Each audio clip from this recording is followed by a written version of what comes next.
Good day, babuhay ug madayaw. I am Julie Arcibala, and we're going to talk about writing in radio, specifically on the script format. Now, bakit po mahalaga yung pagkakaroon ng script no, sa radio programs? Because yung mga scripts naman, it serves as the backbone of any radio program to make sure na yung content will be delivered in a smooth and coherent manner.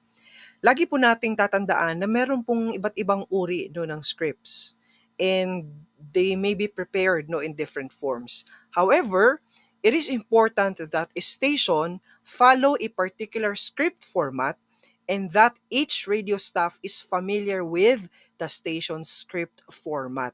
Importante po na hindi lang yung mga nagbabasa yung magkakaroon ng convenience no sa pagbabasa because of the script, kundi pati na din po yung mga radio staff na involved doon sa programa.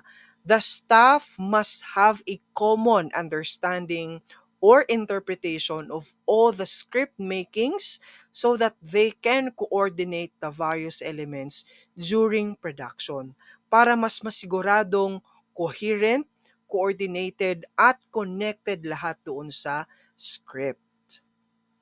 Right. So there are several reasons bakit importante yung pagkakaroon ng scripts no sa isang radyo.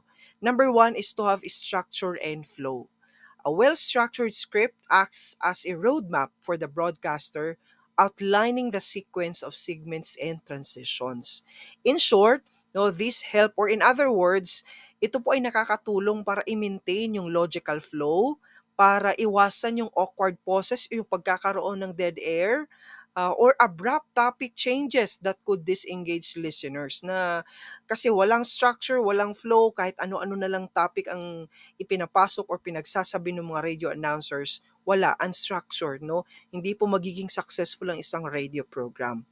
Pangalawa naman po is for professionalism and clarity. It allows presenters to stay on topic and manage as well their time effectively.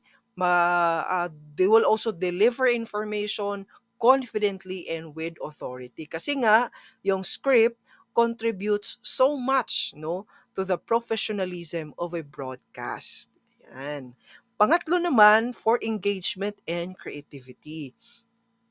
Alam nyo, engaging scripts incorporate elements like sound effects, music cues, which enrich no the listening experience. Kasi nga, bukod sa nagbibigay ito ng structure no at saka flow no sa isang radio program, they also allow room for improvisation. Okay?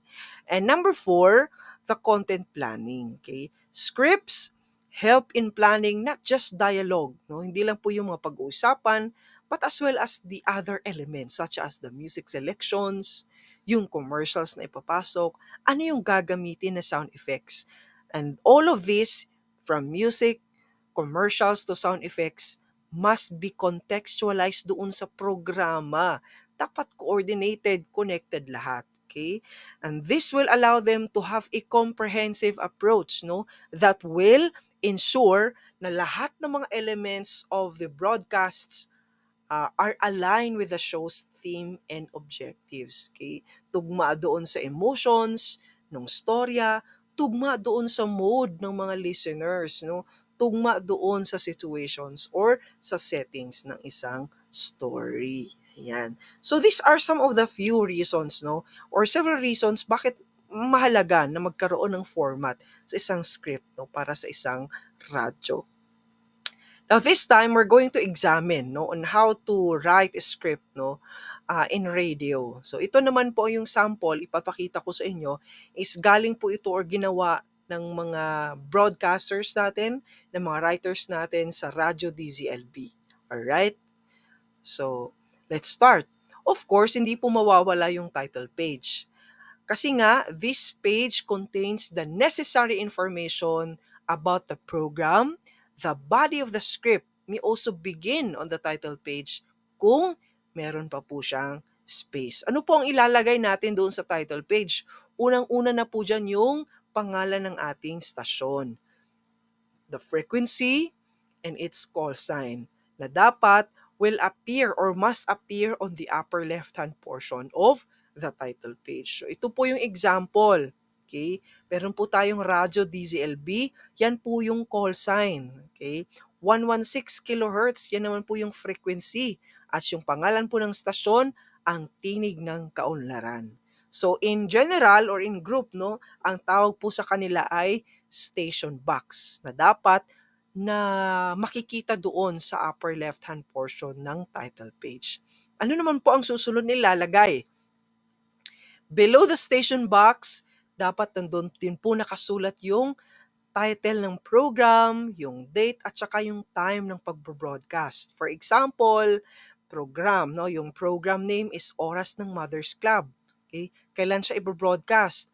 October 10, 2001 and that's on Wednesday. And yung oras naman, alas 10 hanggang alas 11 ng umaga. Okay? Ang tawag naman po sa kanila ay program details. Okay, palagi pong tatandaan yung station box. Below the station box, you have the program details. And of course, below the station box at sa gitna po ng title page, dapat nandun po nakalagay yung personnel involved and yung kanilang mga respective roles. No? For example, sino ang writer at director ng Oras ng Mothers Club? Si Tati Borja. Okay? Yung magiging announcer during that time, si Aloma Abrantes. Okay? Yung technician naman na assigned during that time, si Rene Eroles. Okay? So, ang tawag naman po sa kanila ay personnel. Diba? So, just sa tatlong bahagi lang ito ng title page, malalaman mo na kaagad yung kabuuan, no, ng isang radio program. Okay? Ano yung pangalan, kailan, anong oras, at saka sino-sino yung mga taong involved sa programang ito. Because in this way, no, malalaman agad ng mga producers or yung nagmamanage or directors, no, ng isang radio program or managing directors ng isang radio program or tinatawag nilang station manager, no, alam nila kung sinong responsable, no, doon sa programang yan. Alright?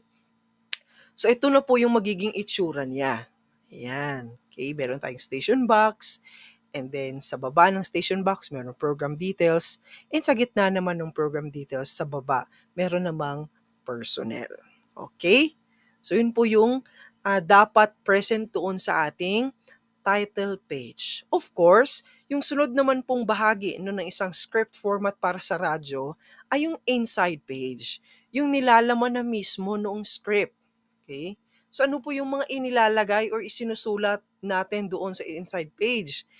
Repeat the title of the program, no, or the production on the upper left-hand corner of each page. Ayan. And then, isulat din po natin yung page number just after the title, pero dapat i-separate with a couple of dashes or dots. Katulad po ng nasa baba.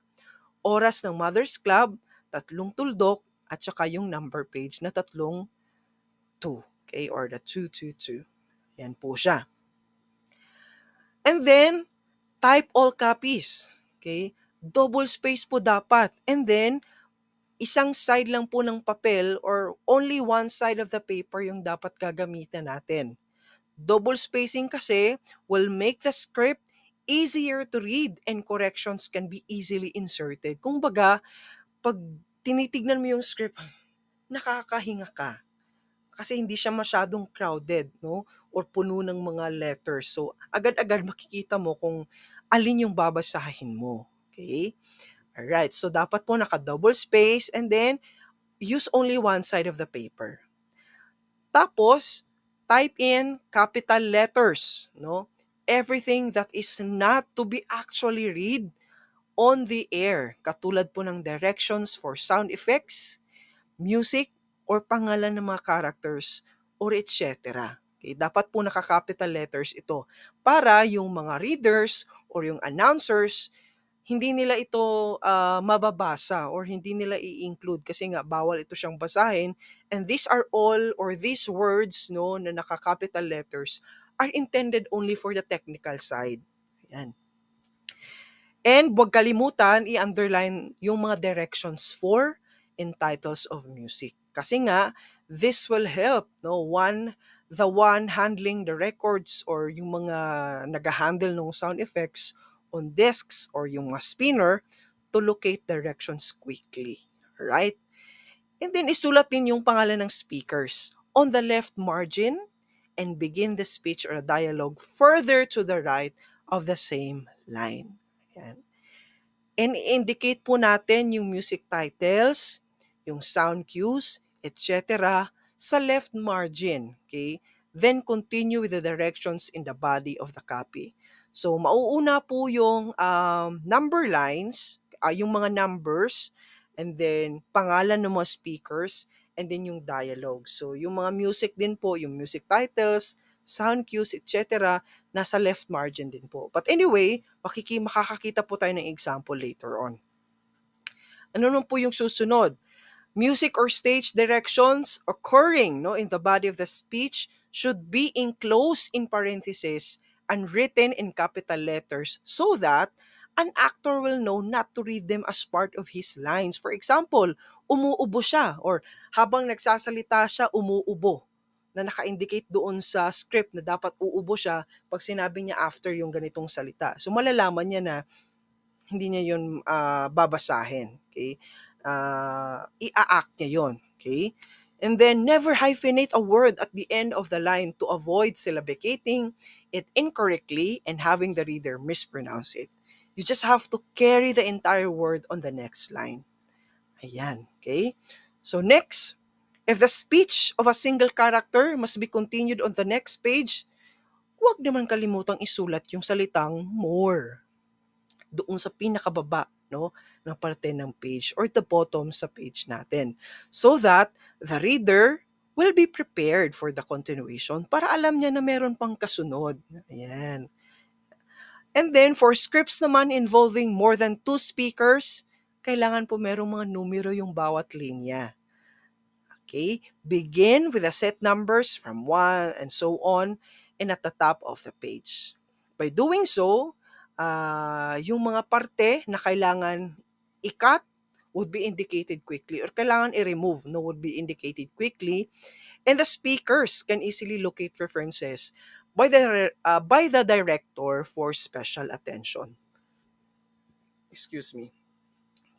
Malaking tulong po yung pagna-numbering, yung numbers na yung bawat linya, yung bawat dialogue, meron po siyang naka-indicate na number. Kasi nga, for example, pag nagbabasa, tapos yung maliit na lang, masyadong limited na lang yung time na natitira, so yung director naman or yung in charge doon sa programa, very quickly dapat mag-decide kung aling dialogue yung kailangan hindi na i-include, kailangan burahin, kailangan tanggalin. For example, wag na basahin yung numbers from 41 to 42. Okay? Paki-change nga yung music na nandoon sa number 44 kasi parang hindi siya masyadong connected doon sa ganyan-ganito. Okay? So, nagets nyo naman, di ba? So, yan po ka-importante or yan po kahalaga yung number sa bawat dialogue or sa bawat linya ng dialogue. Okay. And of course, never staple together the script pages. Huwag nyo na pong pahirapan yung mga radio announcers. Okay? At kahit naman sa sinong member ng isang radio program or in charge doon sa isang radio program. Okay? They must be loose, so that the speakers can drop each page as they finish reading their part. Or, diba? Or, hindi kaya, staple nyo na lang doon sa bottom left end ng script. Kasi sa pamamagitan nito, the page will make less noise when flipped over than when the page is stapled at the top. Para mas madali nang i-flip ng mga radio announcers, tsaka even yung mga technicians, yung script without making noises. So ito po yung example. Ayan, okay? So makikita ninyo, nandoon po sa upper left, yung title ng program at saka yung page number, okay? So bawat linya po ng dialogues may naka-indicate na number, okay? Alright. And then, yung mga naka-capital letters naman dyan, yan po yung mga sound effects, mga sound cues, or kahit mga musical soundtracks or music soundtracks. And these are not intended to be read, no? Na dapat hindi sila babasahin, no? Yan, 'di ba? And then of course, merong more doon sa baba. Ibig sabihin, may continuation pa. So for example, babasahin ni Mona, so definitely si Lina naman magfi-flip na over, no, doon sa next page. Ayan. Okay? So yun lang po, no, para sa pagsusulat, no, sa radyo, specifically on their script format. Right. So I hope you've learned something today. See you on our next report.